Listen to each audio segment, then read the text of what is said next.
नमस्कार। आकाशवाणी मध्य प्रदेश के साप्ताहिक कार्यक्रम प्रादेशिक समाचार दर्शन में आपका स्वागत है। मैं हूं राशिद अहमद खान। कार्यक्रम के इस अंक में प्रस्तुत हैं विभिन्न जिलों की समसामयिक खबरों पर विशेष रिपोर्ट। शुरू करते हैं आज का अंक।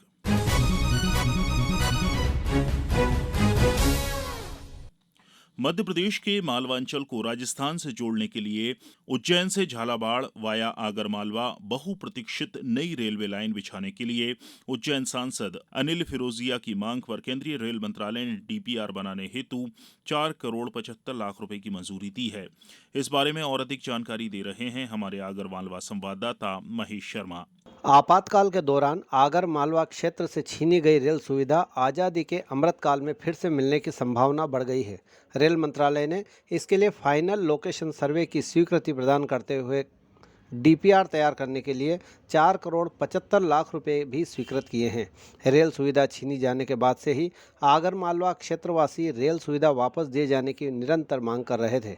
कुछ दिनों पहले प्रदेश के मुख्यमंत्री मोहन यादव ने सोशल मीडिया के माध्यम से रेल लाइन को मंजूरी जल्द मिलने का भरोसा दिलाया था। उज्जैन सांसद अनिल फिरोजिया ने बताया कि देश के प्रधानमंत्री नरेंद्र मोदी व रेल मंत्री अश्विनी वैष्णव से मैंने अनेक बार उज्जैन झालावाड़ रेल लाइन के लिए संपर्क करने के साथ ही निवेदन किया था। इसके बाद यह सफलता मिली है। डीपीआर बनने के बाद उक्त परियोजना वित्त विभाग के पास जाएगी और कैबिनेट की स्वीकृति के बाद टेंडर प्रक्रिया शुरू हो जाएगी। रेल मंत्रालय भारत सरकार ने पश्चिम मध्य रेलवे जबलपुर के महाप्रबंधक को जारी किए गए पत्रानुसार उज्जैन आगरमालवा झालावाड़ 190 किलोमीटर नई रेल लाइन के लिए फाइनल लोकेशन सर्वे किया जाना है। इसके लिए जल्द ही सर्वे रिपोर्ट तैयार कर देने को कहा गया है। आगरमालवा से उज्जैन के बीच सन 1932 में रेल सुविधा शुरू हुई थी। इस नैरोगेज रेल लाइन को तत्कालीन सरकार ने घाटे की रेल लाइन बताकर आपातकाल के दौरान सन 1975 में बंद कर दिया गया था, जिसके 2 साल बाद ही पटरियां भी उखाड़ ली गई थी।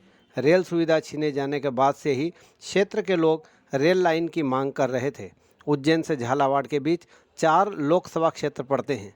रेल सुविधा मिलने से इन चारों लोकसभा क्षेत्र में रहने वाले लाखों लोगों को काफ़ी सुविधा मिलेगी।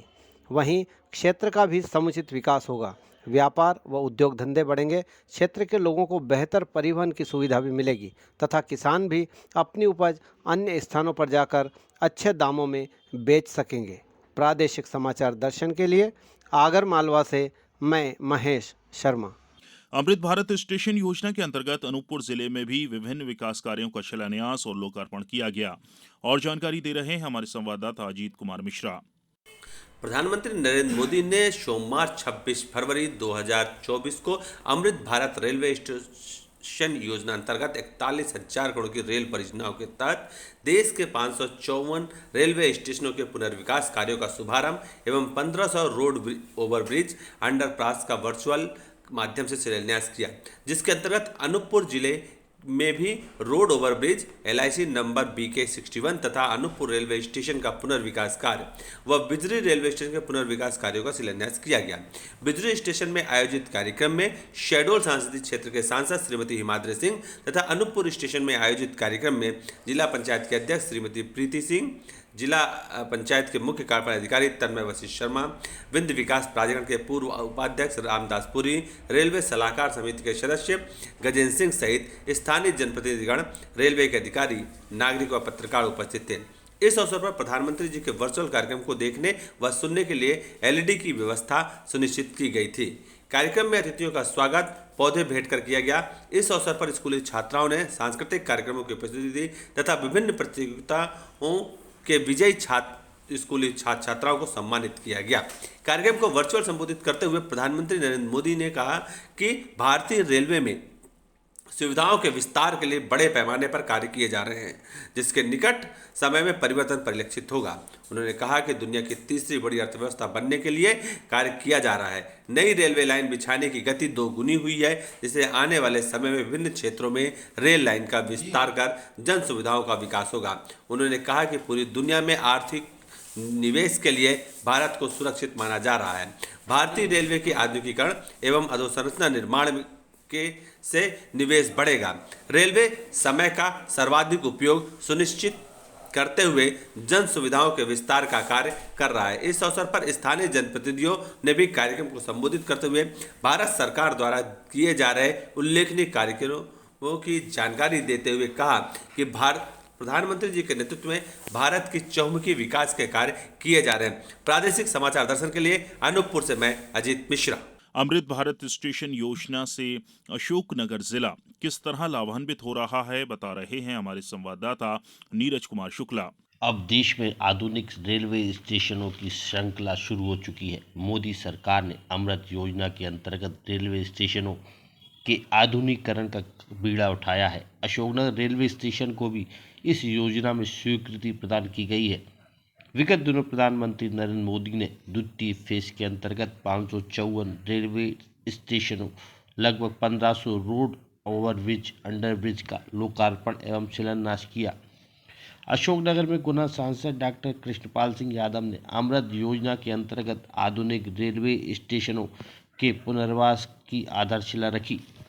अमृत योजना के अंतर्गत स्वीकृत रेलवे स्टेशनों में वेटिंग लाउंज, वाईफाई, एटीएम, चिकित्सा सुविधाएं, way finding, sign board, lift, CCTV कैमरे, शुद्ध पेयजल सहित अन्य सौंदर्यीकरण के कार्य किए जाएंगे। गुना सांसद डॉक्टर केपी यादव ने बताया कि गुना शिवपुरी संसदीय क्षेत्र में प्रथम फेज में गुना तथा शिवपुरी के स्टेशनों को शामिल किया गया था। द्वितीय फेज में अशोकनगर को भी शामिल किया गया है। इसके लिए लगभग 10.5 करोड़ रुपए स्वीकृत हुए हैं। आधुनिकीकरण का कार्य प्रारंभ हो गया है। समाचार दर्शन के लिए अशोकनगर से डॉक्टर नीरज शुक्ला की रिपोर्ट। आगामी लोकसभा निर्वाचन के मद्देनजर पिछले दिनों महाराष्ट्र के डोंगर बुजुर्ग में बालाघाट, भंडारा और गोंदिया जिलों के सभी कलेक्टर, एसपी सहित सभी पुलिस व प्रशासनिक आला अधिकारियों की आईजीपी नागपुर चेरिंग दोरजे की अध्यक्षता में इंटर स्टेट समन्वय बैठक का आयोजन किया गया। इस बैठक को लेकर हमारे बालाघाट संवाददाता श्रीनिवास चौधरी ने बालाघाट कलेक्टर डॉक्टर गिरीश कुमार मिश्रा से बात की। अभी लोकसभा चुनाव को मद्देनजर रखते हुए बालाघाट, गोंदिया और भंडारा 3 जिलों का संयुक्त रूप से एक बैठक हुई अधिकारियों की। उस बैठक में क्या खास बात थी? लोकसभा चुनाव को लेके क्या क्या हुई सर उसकी चर्चा? आईजी नागपुर की अध्यक्षता में हमारी जो बैठक मुक्तसर में हुई है, पहले तो हम लोगों ने बॉर्डर के सभी नाकों का इंस्पेक्शन किया। नाके हमारे कहाँ कहाँ स्टैब्लिश होने हैं बालाघाट और भंडारा को लेकर के उसकी प्लानिंग की गई। आईजी बालाघाट की अध्यक्षता में जो बैठक हुई उसमें हम लोगों ने जिला बदर, सभी आर्सन अपराधी, सभी फर्स्ट लाइसेंसियों की सूची शेयर की। सभी चिन्हित हमारे संवेदनशील मतदान केंद्रों पर भ्रमण के लिए ज्वाइंट इंस्पेक्शन के लिए बोला गया और आगामी लोकसभा को लेकर कार्रवाई बनाई गई, कार्य योजना बनाई गई। सर, जैसा कि अपना नक्सल प्रभावित जिला है, उसके हिसाब से चुनाव को लेके कोई अलग से क्या प्लान हुई, उस पर कोई चर्चा हुई क्या? चूंकि नक्सल संवेदनशील जिला है तो सिक्योरिटी फोर्सेस को लेकर के प्लस तीनों हमारे जो जिले हैं उनकी संयुक्त रूप से प्रत्यक्ष कार्य योजना बना करके आपसे चर्चा करके प्रत्यक्ष कार्य योजना बनाने हेतु आईजी नागपुर ने निर्देशित किया और उस पर हम लोग काम कर रहे हैं। टीकमगढ़ जिले में कक्षा 5वीं और 8वीं बोर्ड परीक्षा में पेपर लीक से निपटने के लिए नई पहल की गई है। क्या है ये पहल, बता रहे हैं हमारे संवाददाता भवन जैन। टीकमगढ़ जिले में कक्षा 5वीं 8वीं की बोर्ड परीक्षा के लिए प्रशासन के स्तर पर पूरी तैयारियां कर ली गई हैं। बोर्ड परीक्षा 6 से 14 मार्च तक आयोजित की जाएंगी। जिले में इन परीक्षाओं के लिए 165 केंद्र बनाए गए हैं, जहां निजी और सरकारी स्कूलों के 48,000 विद्यार्थी परीक्षा देंगे। खास बात यह है कि पेपर लीक से निपटने के लिए स्कूल शिक्षा विभाग ने नया फार्मूला तैयार किया है। परीक्षा के लिए प्रदेश के 52 जिलों के लिए 52 प्रकार के प्रश्न पत्र बनाए गए हैं, जिसका लाभ यह होगा कि अगर किसी जिले में पेपर लीक हुआ तो केवल उसी जिले की परीक्षा निरस्त की जाएगी। इसके अलावा इस बार हिंदी, अंग्रेजी व संस्कृत भाषा का प्रश्न पत्र SCERT और NCERT दोनों पाठ्यक्रमों के आधार पर तैयार किए गए हैं। प्रथम भाषा के रूप में उर्दू या मराठी का चयन करने पर द्वितीय भाषा अंग्रेजी व अतिरिक्त भाषा के रूप में हिंदी का पेपर देना होगा। वहीं प्रथम भाषा के रूप में अंग्रेजी का चयन करने पर द्वितीय भाषा में हिंदी का पेपर देना अनिवार्य किया गया है। DCP PR त्रिपाठी ने बताया है कि जिले में बनाए गए 165 परीक्षा केंद्रों में से 10% केंद्रों पर प्रश्न पत्र परीक्षा के दिन ही प्रिंट कराए जाएंगे। इससे पेपर लीक होने जैसी कोई भी समस्या सामने नहीं आएगी। नकल रोकने के लिए सभी आवश्यक कदम उठाए जाने के दिशा निर्देश जारी किए गए हैं। प्रादेशिक समाचार दर्शन के लिए टीकमगढ़ से भावन जैन। पश्चिमी निवाड़ के बड़वानी जिले को केंद्र सरकार ने आकांक्षी जिलों में शामिल किया गया है और जानकारी दे रहे हैं हमारे संवाददाता शिवपाल सिंह सिसोदिया। पश्चिमी निमाड़ का बड़वानी जिला आदिवासी बहुल्य जिला होकर केंद्र सरकार ने इसे आकांक्षी जिले में शामिल किया है। पिछले दिनों देश के सभी जिलों से प्रधानमंत्री उत्कृष्ट अवार्ड 2023 के लिए अपना अपना दावा पेश करने हेतु भारत सरकार द्वारा प्रस्ताव आमंत्रित किए गए थे। जिले के कलेक्टर डॉक्टर राहुल फटिंग के नेतृत्व में बड़वानी जिले ने भी भारत सरकार की महत्वाकांक्षी 12 स्कीम्स जैसे हर घर जल जीवन मिशन, प्रधानमंत्री आवास योजना, ग्रामीण एवं शहरी योजना, प्रधानमंत्री स्वनिधि योजना, प्रधानमंत्री मुद्रा योजना, पीएम पोषण योजना, प्रधानमंत्री मातृ वंदन योजना, प्रधानमंत्री उज्ज्वला योजना, किसान क्रेडिट कार्ड, मिशन इंद्रधनुष, आयुष्मान भारत निरायम, स्ट्रीट वेल्डर योजना, प्रधानमंत्री विश्वकर्मा योजना सहित अन्य योजनाओं के संबंध में जिले के अच्छे प्रदर्शन की स्थिति को आकांक्षी जिला कार्यक्रम में शामिल होने हेतु भेजा गया था। प्रधानमंत्री उत्कृष्टता पुरस्कार 2023 की श्रेणी जिले का समग्र विकास के अंतर्गत बड़वानी जिले ने देश के प्रथम 30 जिलों में प्रथम स्थान प्राप्त किया है। अपर सचिव भारत सरकार एवं सभी स्कीम्स के संयुक्त सचिव की बैठक में जिला कलेक्टर डॉक्टर राहुल फटिंग ने इस प्रगति के कारणों तथा जिले द्वारा किए जा रहे नवाचारों के बारे में पिछले दिनों प्रेजेंटेशन के माध्यम से दिल्ली की टीम को बताया। कलेक्टर राहुल फटिंग ने जिले की इस उपलब्धि का श्रेय भारत सरकार की फेलोशिप स्कीम्स को जमीनी स्तर पर पहुंचाने वाले जन जन तक पहुंचाने वाले जिला स्तरीय अधिकारियों को टीम को दिया है। प्रादेशिक समाचार दर्शन के लिए बड़वानी से मैं शिवपाल सिंह सिसोदिया। उज्जैन में विक्रमोत्सव व्यापार मेले में बड़ी संख्या में लोग आ रहे हैं, साथ ही वाहनों की खरीदी में मिली छूट का लाभ ले रहे हैं और जानकारी दे रहे हैं हमारे संवाददाता हेमेंद्र नाथ तिवारी। उज्जैन अतीत के गौरव की पुनः वापसी का संकल्प ले चुके उज्जैन से मुख्यमंत्री बने डॉक्टर मोहन यादव ने उज्जैन में विक्रम व्यापार मेला का हाल ही में शुभारंभ किया।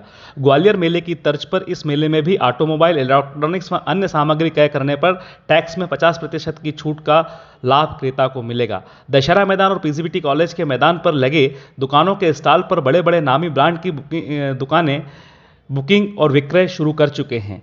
पहले 90 के दशक में ऐसी ही छूट कार्तिक मेले उज्जैन में मिला करती थी, जो मुख्यमंत्री डॉक्टर मोहन यादव के संकल्प से फिर विक्रम व्यापार मेले में क्रेताओं को आगामी 40 दिनों तक मिलेगी।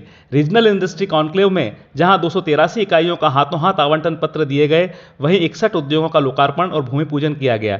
मेडिकल डिवाइस पार्क के लिए भी इन इकाइयों ने 12,170 करोड़ रुपए से अधिक का निवेश हुआ, जिससे 20,000 से अधिक लोगों को रोजगार मिलेगा। वहीं उज्जैन के प्रशासनिक अधिकारी बताते हैं कि उज्जैन की पहचान पहले भी औद्योगिक राजधानी के रूप में थी, इसका प्राचीन गौरव फिर लौट रहा है। वहीं मुख्यमंत्री डॉक्टर यादव बताते हैं कि 1 लाख करोड़ का निवेश आया है, जो उज्जैन के रीजनल इंडस्ट्री कॉन्क्लेव में औद्योगिक घराने के बड़े बड़े प्रतिनिधि भी आए हैं।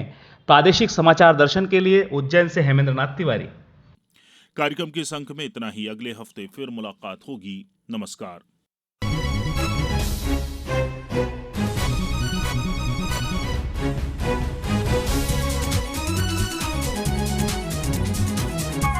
Thank you.